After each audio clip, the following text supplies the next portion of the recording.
Warrant गिरफ्तारी घड़ी चोर को छोड़ेंगे नहीं। और जो भी हम खरीदना चाहे हम खरीद सकते थे। मेरे नाम पे एक पाइनएप्पल है।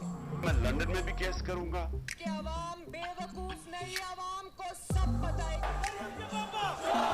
वो चोर हैं, डाकू हैं। इमरान खान साहब में जिन पे केस चल रहा है, नहीं इमरान खान साहब नहीं है, सिर्फ इमरान खान साहब को एक घड़ी मिली थी सऊदी अरब की तरफ से, जो कि उन्होंने यहाँ पर आके उसकी कीमत लगवाई और वो बेच दी।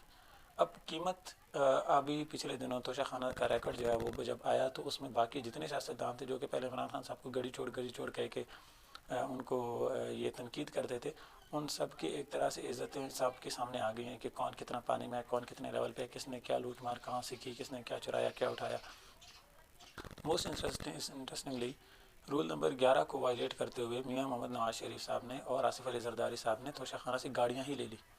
मियाँ साहब ने 2007-8 में एक मर्सिडीज़ मेबैक जो कि मर्सिडीज़ ब्रांड का बताते खुद एक बहुत महंगा आइटम है, बहुत महंगी गाड़ी है, वो ली और वो सिर्फ और सिर्फ 6 से 7 लाख रुपए, यानी 6 से 7 लाख रुपए में कोई मेहरान गाड़ी भी नहीं आती। और मियाँ साहब ने पूरी मर्सिडीज़ मेबैक ले ली और वो तोशा खाने से लिए। आसिफ अली जरदारी ने बहुत सारी मर्सिडीज़ ली। फिर इसी तरह और बहुत सारी गाड़ियाँ हैं जो कि इमरान खान साहब की तो एक गाड़ी है, 30-40 की तादाद में गाड़ियाँ लेकर गए। सिर्फ मियाँ साहब अपनी लिए तोहफे नहीं लेकर गए बल्कि उनके बेटे यानी हुसैन नवाज़ पे भी इसमें केस चल रहा है। मियाँ साहब सिर्फ गाड़ी नहीं ले, गाड़ियाँ कालीन, उसके बाद और सारी आइटम्स यानी यहाँ तक के जो सेट्स होते हैं जो मिलते हैं किसी भी चीज़ के वो भी लेकर चले गए।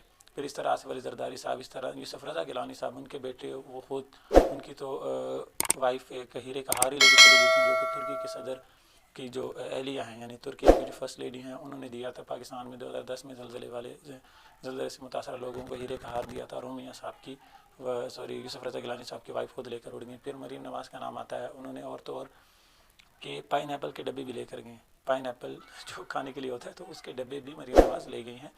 इसके अलावा और बहुत सारे यानी कि आप नाम गिनना शुरू करें तकरीबन। अच्छा, अब ये तो हो गई कि कौन तोशा खाना से क्या लेकर गया।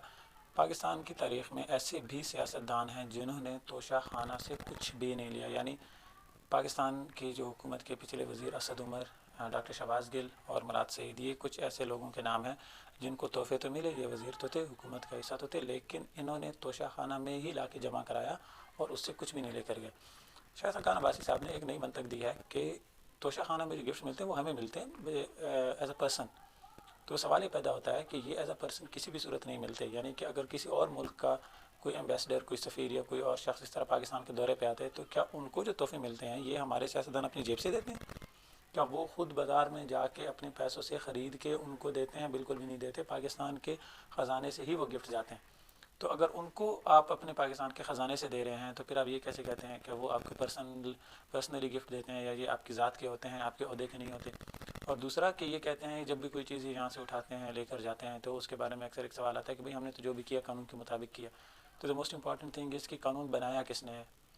कानून भी इन्होंने खुद ही बनाया, उसको इस्तेमाल भी खुद ही करते हैं, क्योंकि आम लोगों का तो तोशा खाना का नाम ही उन्होंने अब सुना, उनको तो ये भी नहीं था पता तोशा खाना नाम की कोई चीज़ होती है या गिफ्ट्स भी मिलते हैं कोई बाहर से। तो ये खुद ही कानून बनाया, खुद ही उसको इस्तेमाल किया और ये कानून ही ऐसा है जो कि पाकिस्तान की सिर्फ रूलिंग एलिट्स को फ़ायदा देता है। तो मेरा कहना यह है या हमारी ये हुकूमत से या जो भी इसके कंट्रोलर्स हैं या जो भी कंट्रोलर से मुराद है कि जो भी नेक्स्ट गवर्नमेंट में आने वाली है जो इसको चेंज कर सकते हैं, उनसे ये रिक्वेस्ट है कि इसको कम से कम बजाय इसके कि 10%, 20% पे लेकर जाया जाए, एटलीस्ट 80 to 90% की प्राइस पे लेकर जाने दिया जाए। अगर लेकर जाना भी है तो यानी कि अगर कोई चीज़ पाकिस्तान को 10 लाख रुपए की मिलती है, यानी किसी वज़ीर आज़म को 10 लाख रुपए का तोहफ़ा मिलता है और वो उसका 5%, 10% लगा के ले जाते हैं तो वो तो आसानी से ले जाएंगे। तो पाकिस्तानी ख़जाने को इससे क्या मिलेगा? कुछ भी नहीं। पाकिस्तानी आवाम को क्या मिलेगा? कुछ भी नहीं। तो अगर वो 80 to 90% पर लेकर जाएंगे तो कम से कम जितनी चीज़ वो है वो पूरी ना भी मिले तो पाकिस्तानी कौम को कम से कम इतना फ़ायदा तो हो कि वो गिफ्ट जो आया है उसका कोई फ़ायदा पाकिस्तानी कौम को भी पहुँचे 80%, 90% पे ले जाके। तो ये था तोशा खाने का सारा मामला। इस पर अगर आपको क्वेश्चन है तो आप कमेंट में पूछ सकते हैं। अगर आपको ये वीडियो अच्छी लगी तो चैनल को सब्सक्राइब कीजिएगा। अल्लाह हाफ़िज़।